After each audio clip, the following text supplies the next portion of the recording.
का भगत, कब आया तू स्वर्ग में?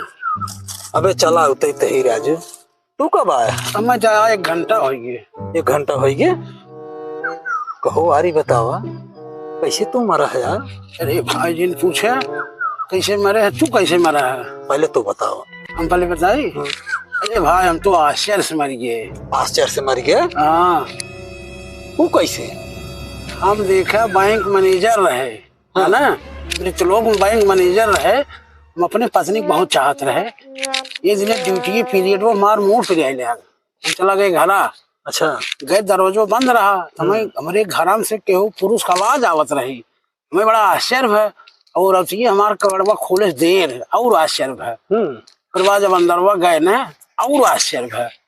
उसी पूछे कहो मैं केहू पुरुष का आवाज आवत रही, क्या पागल है का? हम विश्वास करें लेकिन हमें आश्चर्य बहुत है। उसके बाद हम पूरा घरा हेरी न्याय जाना ना ही पाए। हमार सर्वा भाई हार्ट अटैक हो गया और हम मर गए। स्वर्ग में आए है ये। तू कैसे भाई मरा है? राजू हम तो ठंडे से मर गए। इतनी बड़ी ठंडी पड़ी, तू ठंडी से मर गया? और का तू वही थोड़ा बेवकूफी की है। अगर वह फ्रिजिए खोल दे होता भाई तो तू हो न मरता न हम ही मरे। वही फ्रिजिए में तो निपुर गए। क्या कहे शर्मा ना हमारे जो छोड़े यूं आए सारे भूल जाई आई गया तो मतलब सर तो वहीं रहा बस।